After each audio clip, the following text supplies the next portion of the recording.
Greetings and yet again, welcome to another episode of Healing for the Family. This is a podcast we hope will redeem the place of the family as the basic unit of society.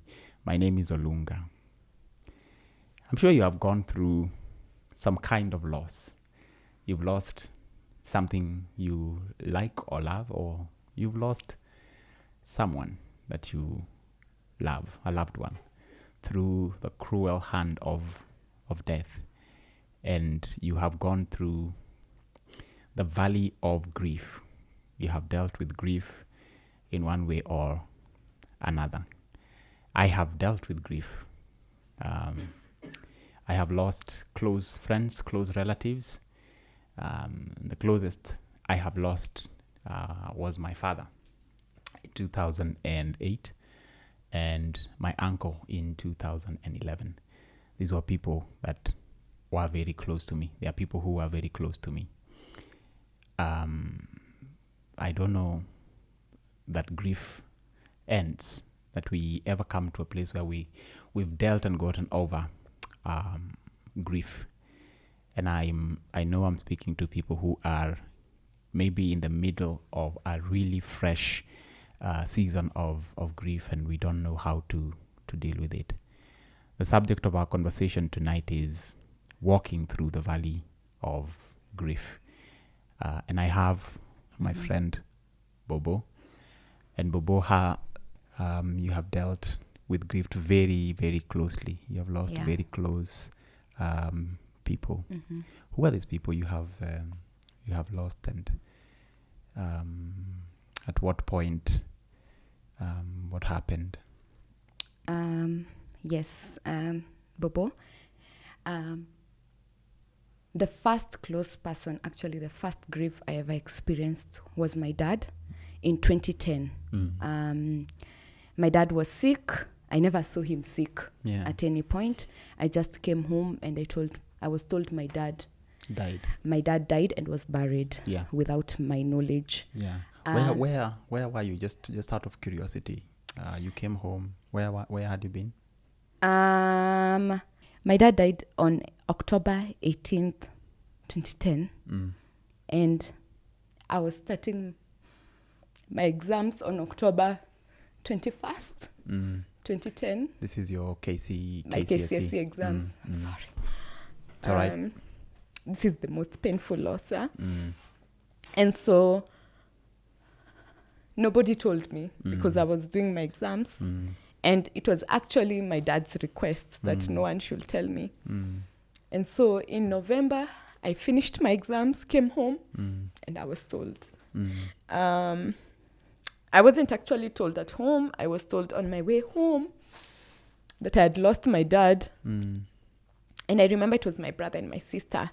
And I remember very well when they told me I had lost my dad, and they didn't take me home immediately. I was taken to Kenyatta. And so you know that Kenyatta, that place in Kango emergency. I was walking towards that place, and I remember my brother was on my right and my sister was on my left. And I just turned to them because I didn't understand why we are in Kenyatta, you know. I just turned to my brother and I was like, so when are we burying my dad? And my brother walked to the left, my sister walked to the right, and I was left alone there. But my uncle, my dad's brother, who I also call a dad, was walking towards me. And immediately I saw him. I asked him, so when are we burying dad? And he told me dad was buried. And so I don't remember. I just remember waking up in an office and in Kenyatta, and it was a counselor's office. And I think now she started talking to me, just breaking the news to me. And then I went home. So I lost my dad in 2010. And 2 years later, in 2012, December 25th, on Christmas Day, I lost my mom. My mom was also sick for the longest time. I think my mom has been sick all my life. She had diabetes, so all my life I had seen my mom injecting insulin into But while we were in high school, my mom's health really, really deteriorated. And wow, we thank God that she had a really long life in that way, considering her illness. Yes.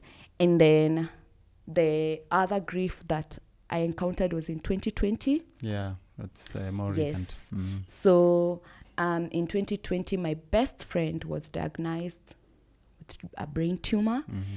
And so we went through that chemotherapy, radiotherapy, and everything. And then December of 2020, we also lost her. Yeah. So just out of curiosity, so Bobo, you said you came home from doing KCSE. For those who don't know, by the way, KCSE is the national exams in Kenya for the secondary school. That's the highest level of exam to transition out of high school. And she also mentioned Kenyatta Hospital. Kenyatta Hospital is the biggest referral hospital in the city of Nairobi. But you are talking about having come back from doing KCSE, and you are told that dad had gone to be with the Lord. yes. When you last saw him, Yes. was he unwell? I've only seen my dad unwell once, and I think I was in class 4 something, and he came. He was so sick. He was sweating and everything, and it was an appendicitis. The one. Yes. The appendix. The one. The appendix ruptures. Yes. It happens to so many people. Yes. Funny thing, the appendix is Useless. very inconsequential. Yes. But So- it is also very dangerous if it ruptures. So on that day, I remember my dad was sweating. He couldn't drive. He was actually brought by someone home, and I was like, "Is he dying?" He couldn't drive. Someone had to stop on the way and be like, "I need to help this man," and brought him home. And then he went to hospital, of course, with my mom. And then the next day he came back and he was fine. And I was like, "Is this Superman?" You see, the appendix, you just have to be removed and you're good. Yeah. And now that's the only time. And you see, he came back home and I was like, "Wow, Otero." So coming home and being told that he was sick when he died. He was in hospital for 7 days, and he took his children, every child, every family member, out of school to come and say goodbye. Apart from me, of course, because I was doing. That's when he actually said, "Please, leave Bobo alone. She needs to study." In that sense. So I had not seen my dad sick. The last time I saw him, it was, the next day you're opening school, and you're going to do your exams. So that conversation you have with him, I remember that night I slept at 3 a.m. just sitting down with my dad, him trying to convince me to do law. And I was like, no. And I was just trying to, I was actually bringing him my papers, my USIU papers in Form 4. I had already gone to USIU and I knew this is what I wanted to do. And so I was trying to come to pitch to him that just know, after I do my Form 4, this is the university I want to go. And so he was trying to convince me to do law. That's the last conversation I had with my dad, and he was okay. Yeah. So for me, I think that was one of the things that wrapping my dad's death was so hard, is because I had not seen him sick. Yeah. Although he was sick, we knew he had diabetes, but I never saw him take the drugs in front of us. And you didn't see it you didn't see him being in a life-threatening situation, life-threatening state. Yes. That would cause any. Yes. So in your mind, as you're going to school, I'm good. For that last term, you knew you're going to, you're going to come back and find dad. And I'm guessing even as you are coming back from school, in your mind, you're going to see your parents. Yes. Until you come home and you're told dad is no more. You seem to have had a really close, maybe special relationship with your dad. Tell me a bit about the kind of relationship you had with him. I don't know. I don't know, when you're a child, if you have a relationship with your parents, or if you are close with your parents. All I just know, I just their parents, you're a I child. I just know all I used to do is look forward to me growing up and taking my dad for coffee and just having conversations with my father and just my dad was the one who was showing us the outside world. He was the one taking us traveling. We were always on the road with him. So that bag of always being on the road trips and long drives, that's where we spend most of our times together. It was always every Sunday there's a long drive that we have to do. And so for me, it wasn't any intentional. I was just like, I just want to grow up and buy my dad a cup of coffee and just buy him gifts. But I could talk to him, people say I know how to articulate myself because I learned everything from my dad, We will go for anywhere. My dad is the type of person who in every event he has to talk, but he doesn't talk before his children talk. You have to introduce yourself and you have to introduce yourself in English because why is he taking you to school? And so wow. Yeah, those dads of I really don't have much to say. No. Those dads were sasa baba nanis mama, and then he's like, so I came with all my children na mkoko mnacheza, and then all of you are called because you have to introduce yourself to all these people in front of you. And so I really, really enjoyed that.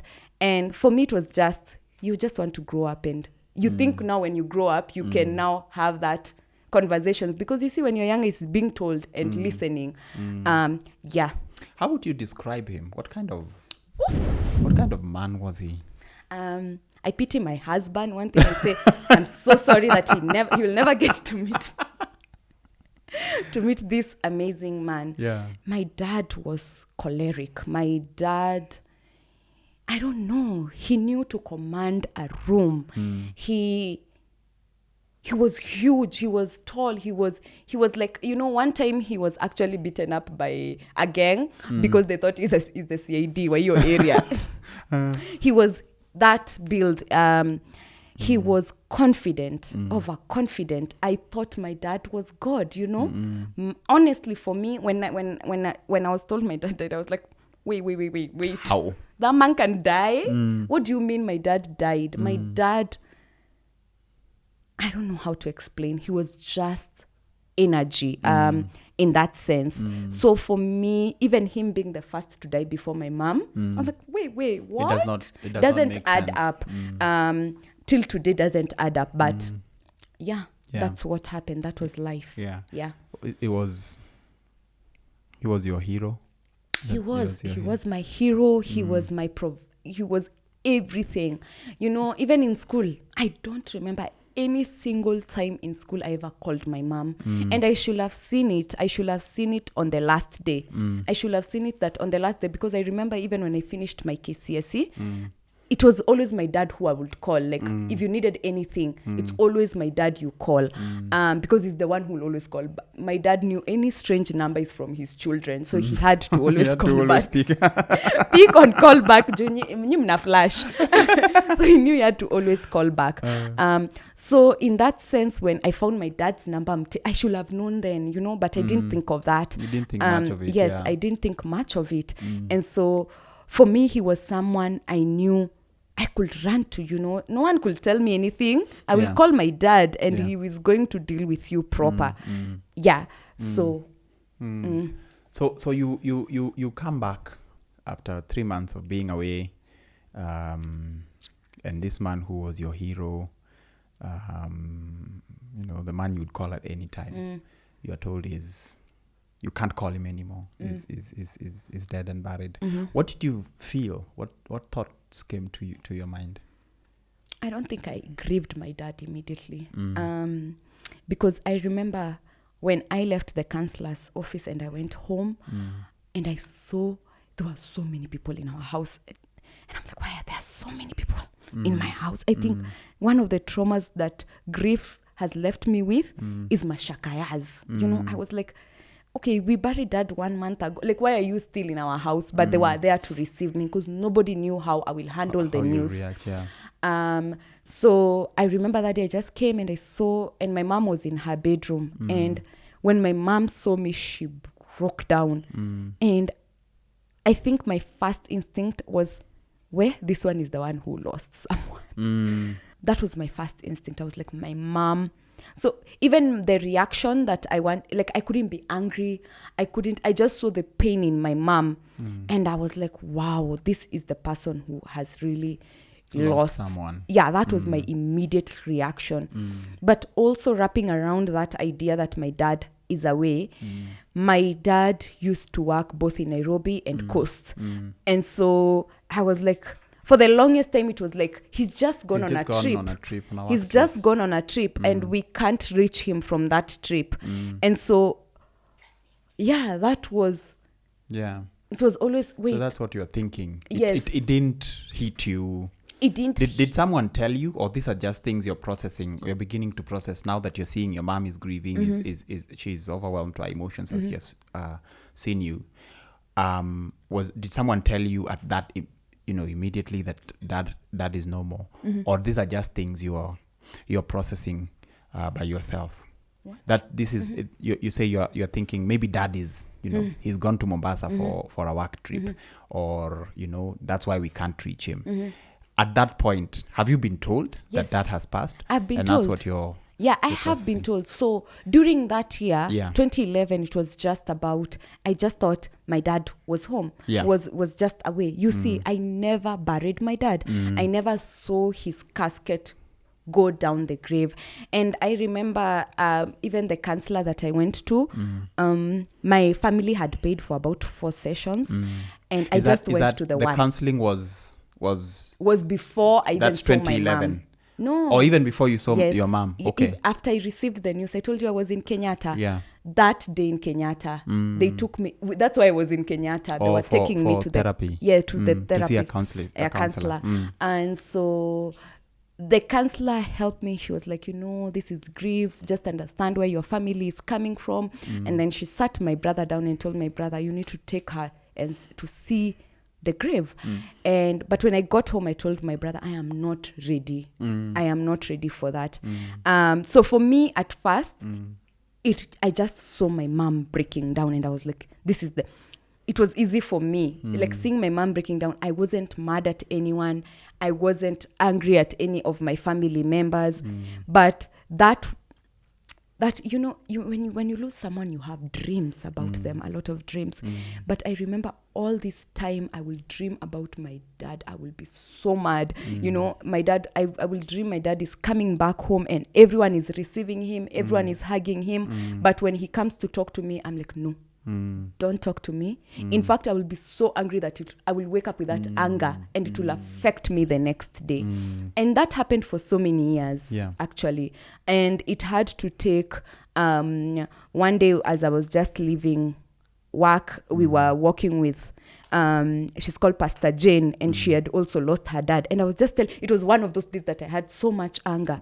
And I was just telling her the dream that I had, and she told me, do you think you're mad at your dad? It could be that. And I sat down and I was like, wait, this anger is actually because that I will have dreams, and then the next day I will wake up so angry. And that anger was so vivid, and it was so alive.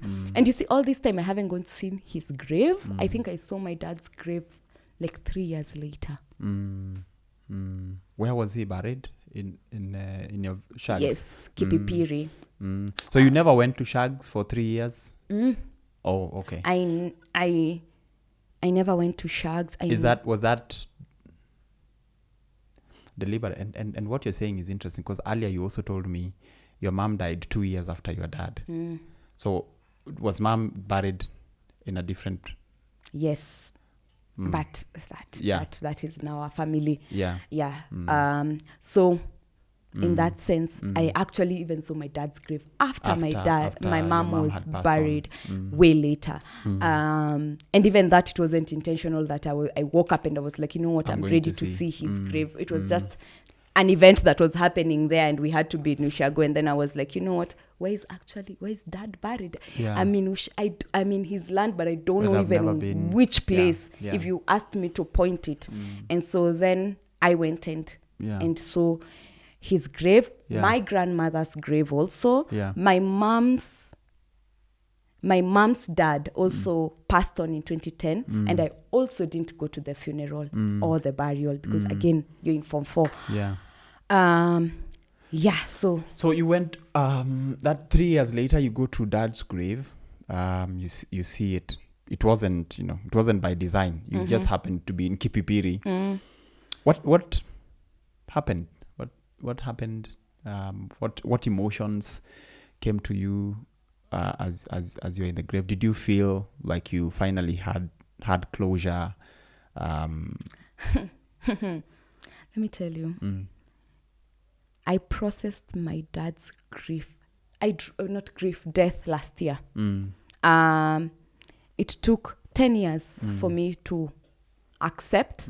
Not accept. Of course, you'll accept because life changes. You see, I didn't even go to the campus that I went to.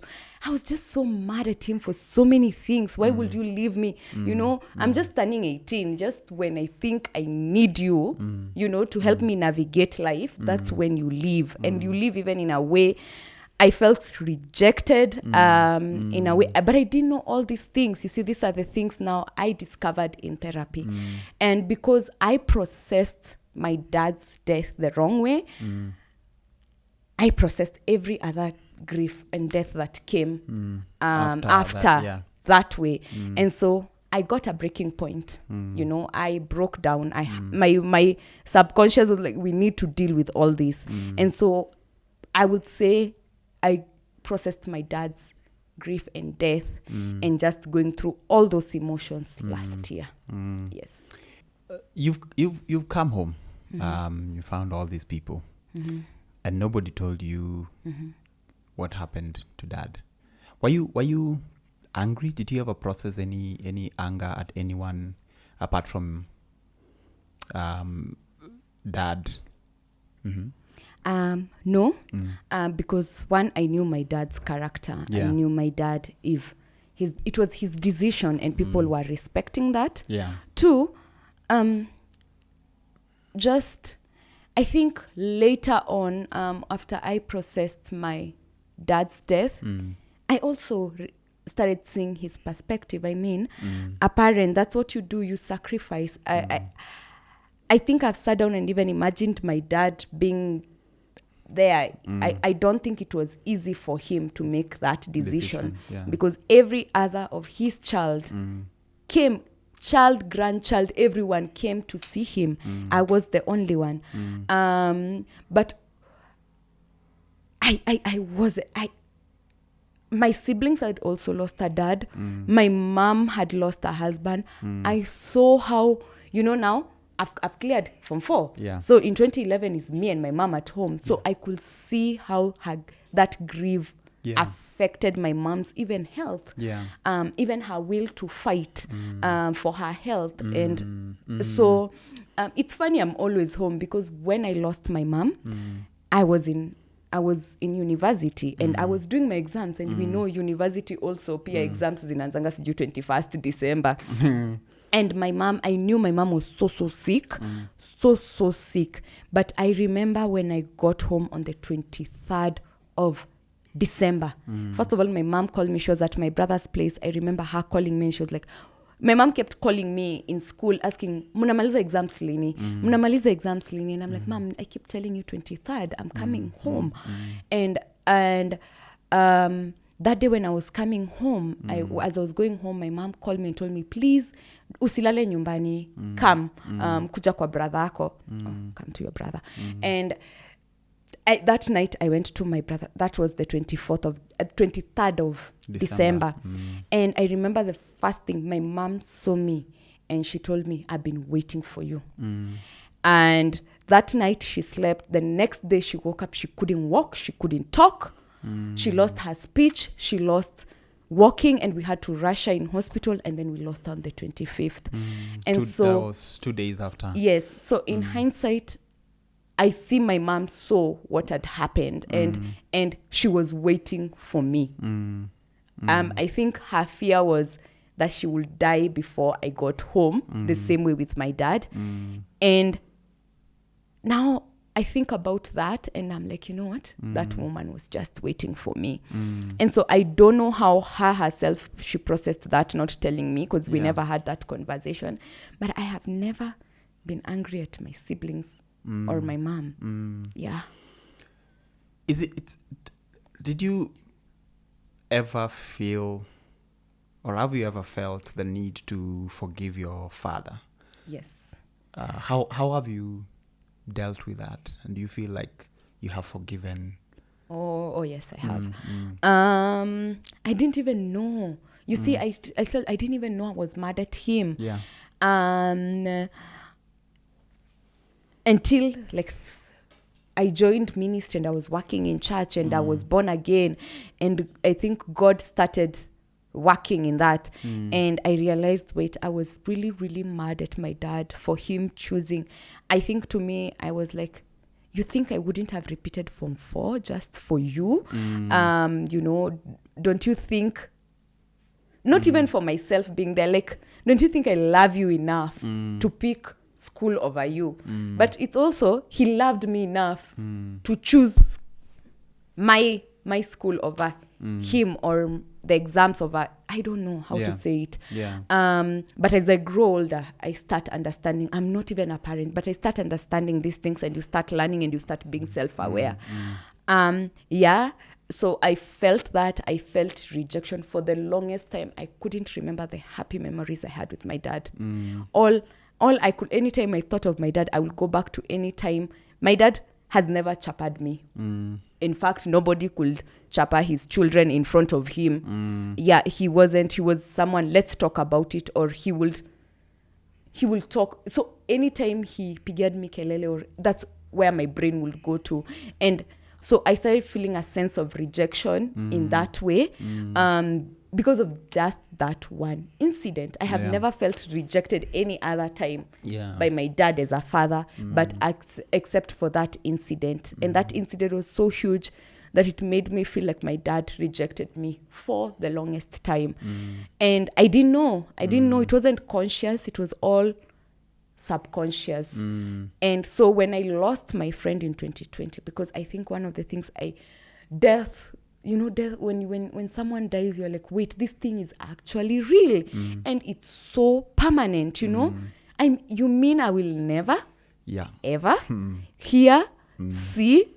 We block people, but, well, death is the permanent blocker, And so for me, that, I don't even know where my train of thought was going with that, but I'm thinking of what you're saying about the permanence of death. And I'm thinking about even my own journey with grief. My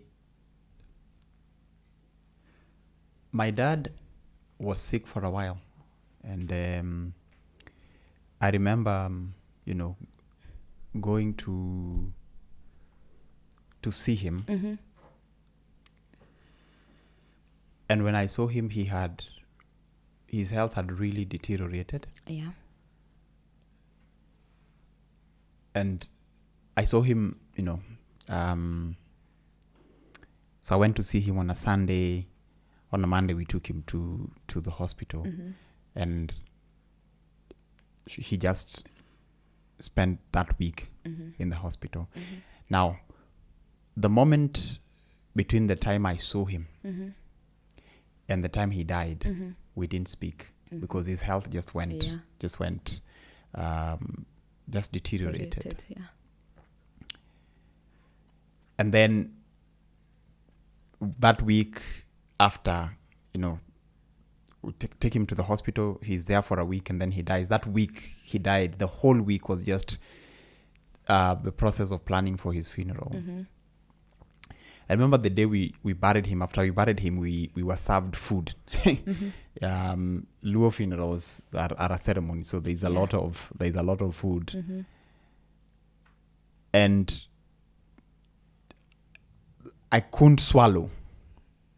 The lump of ugali just couldn't go through my throat. And I remember just getting so angry and hitting the plate of food from me, because it was at that moment that I realized this man is actually gone forever. I am not going to ever see him again. When I looked at the pile of soil on his grave, I was like, that's soil on my father.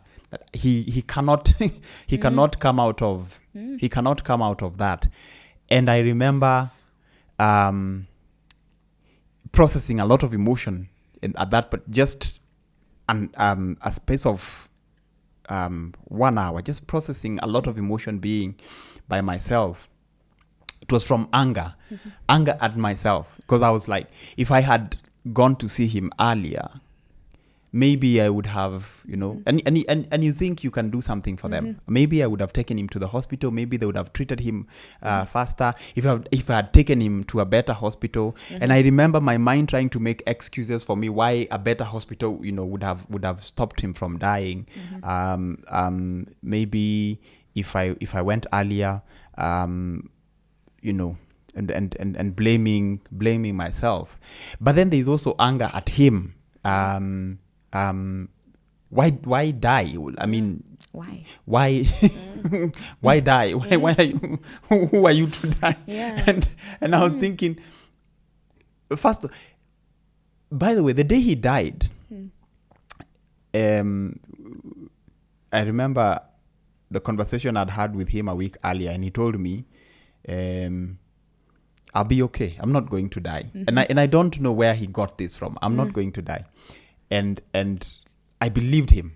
And I was not a child. I was first year in university. I believed him. So the day he died, I remember just wailing in the hospital and saying, this man told me he's not going to die. He lied to me. He lied. So there is denial.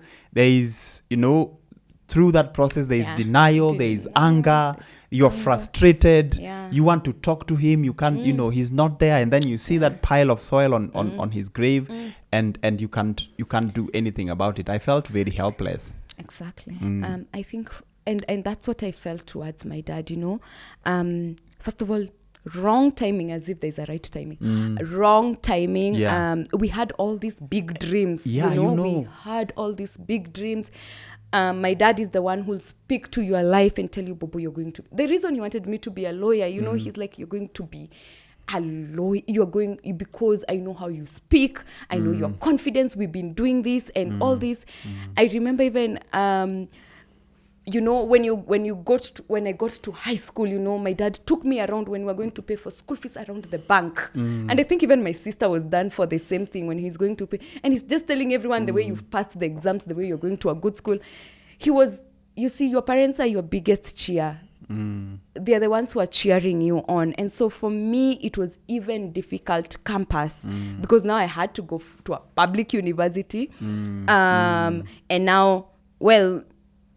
That wasn't the plan. I didn't even study vizuri because you told me you just get these marks and I'm going to take you to whichever university you want. That's why I had the guts to even go look for universities before I cleared Form 4. And now you're gone.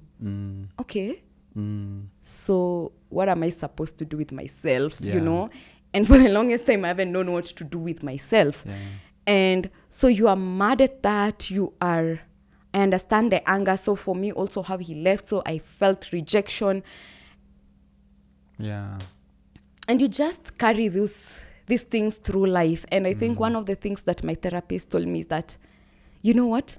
They are gone. They are answers, Bobo, you just have to accept you will never, ever, ever get because your parents are not here. Yeah. Even sometimes, when you grow up and then there are behaviors that you have when you're a grown up, but only your parent can explain to you and tell you, you were 3 years old, you used to see.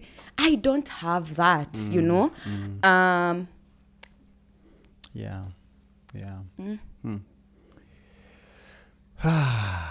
Wow. That a week or a month or even I think even up to a year, because I had to move in with my mom. And I don't know if for grieving that was a good idea, but maybe it was, because it helps all of us to be together. It helped because it was me, my mom, and 3 of my siblings. Yeah, the other one was in school. Toby was in school with grandma. My dad used to wear this, jackets, these journalist jackets. So I remember whenever I saw anyone, with that in that jacket, any tall man, anything, I would break down. Sometimes I would break down and say, just be reminded of how much I miss Dad, and that went on for a while, and that's how my my grief was, and I would break down a lot of times.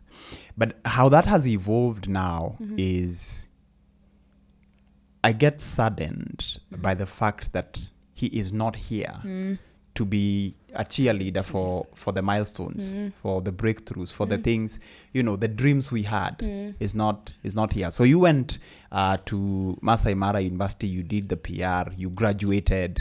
I imagine how proud he would have been of you, how proud he would have been of me just sitting in the graduation square.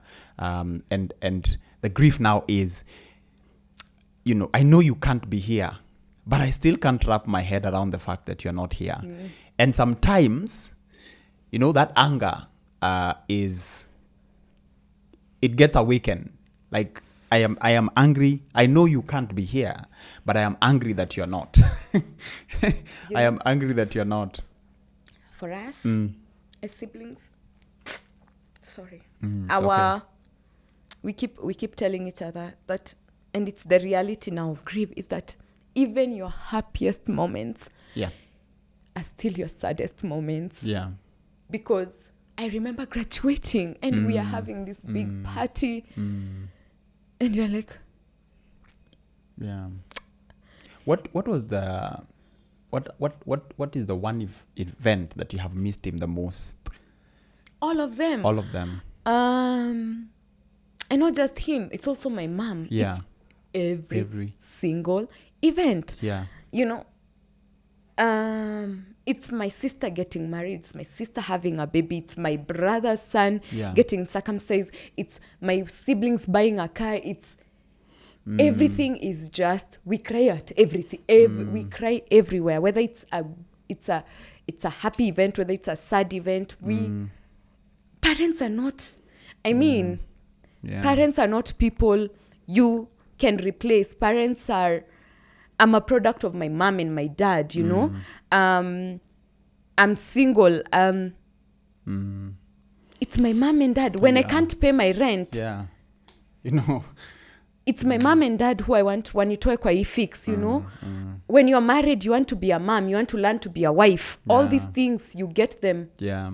Your safe place is your parents. Yeah. Can I tell you, for me, I it's every event, even for me as well, and some of them more stinging than others, I think. But one that really stands out for me is when Dad died. I had this, it was my very first mobile phone, an Alcatel. Just it was Alcatel. I can't remember how I got it.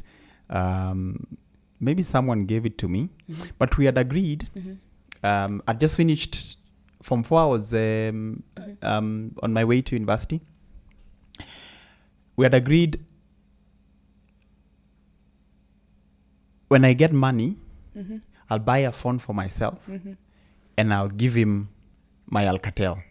So he kept reminding me, he kept praying, and my father would pray, and he'd pray that I would get a job, get enough money, buy a phone, and maybe not just to give him the phone, but just that I would have, I'd have a better phone, because that was the desire of my life, my heart. When I got the job and got the phone, he wasn't there. He wasn't there, and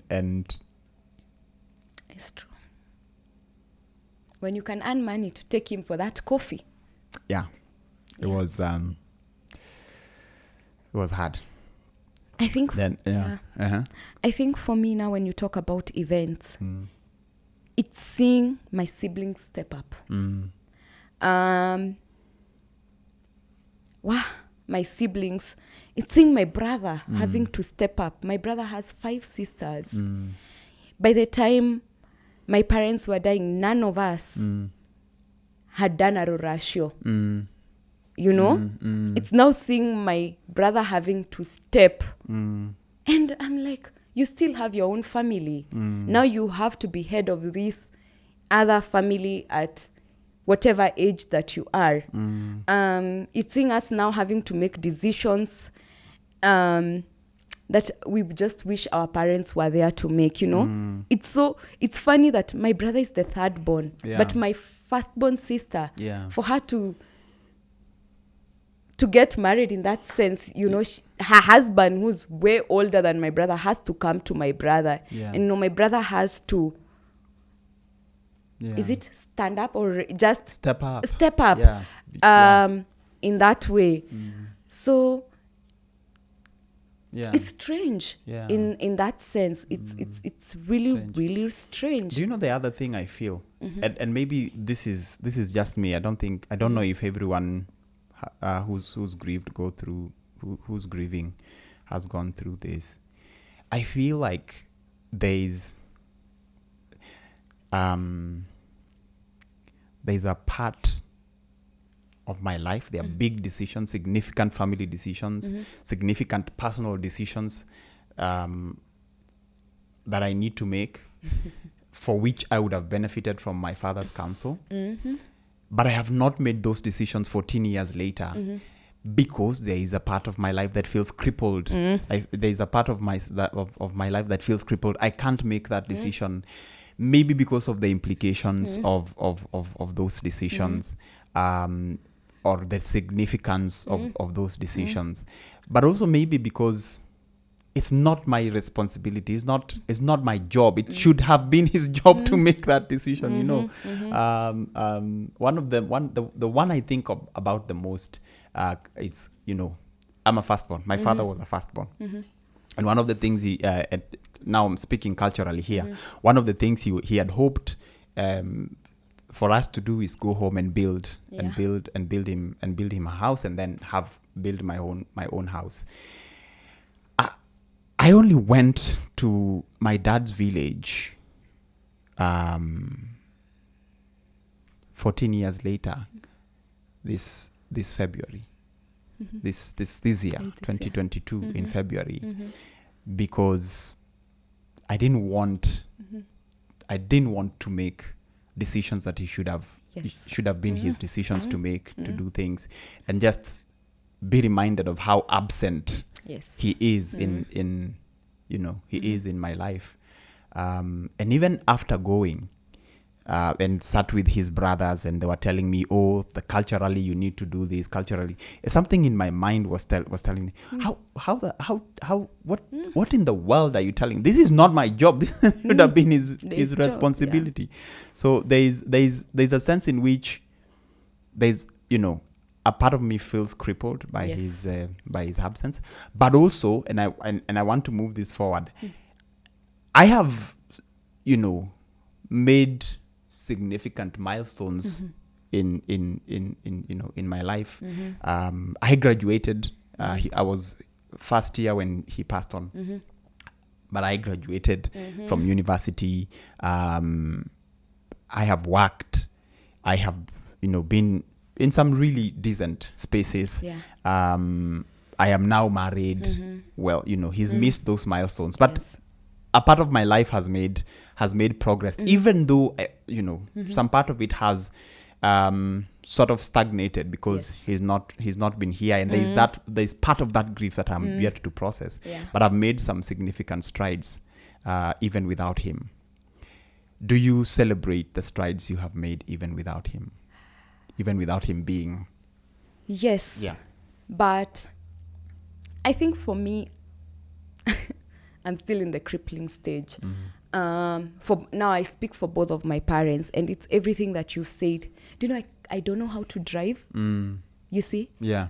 Driving is a basics. It's something that everyone after Form 4, you go to a driving school. Yeah. And you see, people will go to... You either go to a driving school or do computer packages.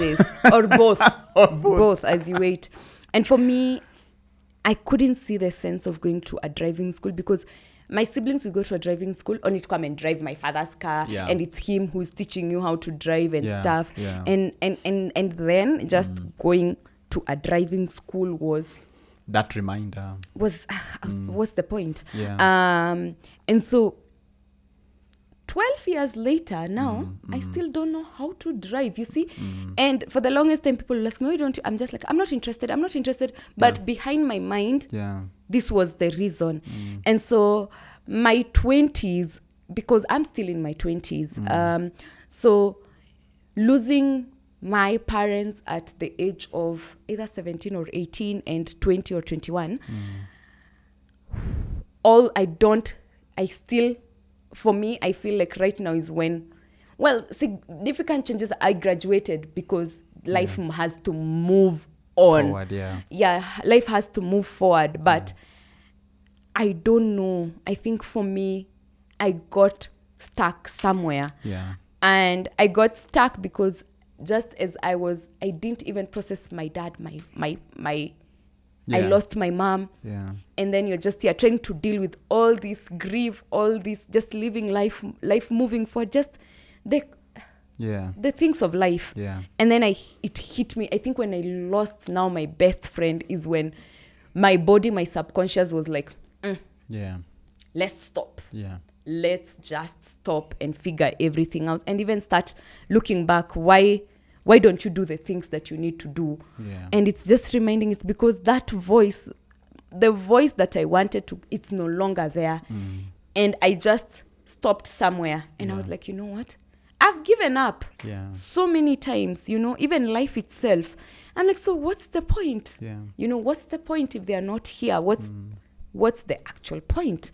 And for me, it was, I think, if I didn't have Jesus, I don't think I will be here for me personally, because if I didn't have Jesus, I don't think I would have been here. Yes, I'm sure.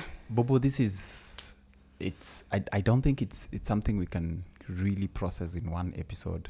And I want to just stop this for a bit here and come back and have now move this conversation forward too. So how has your faith helped you? How have you,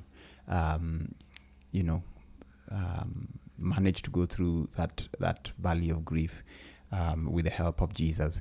And how have you seen God as a father? Because for me, that's a story. Just seeing God as, now I have I have no one else but God as a father. I want us to come back and speak about that. But this is Healing for the Family. We are talking about our journey through the valley of grief. We are praying for you and praying for your family. See you again soon.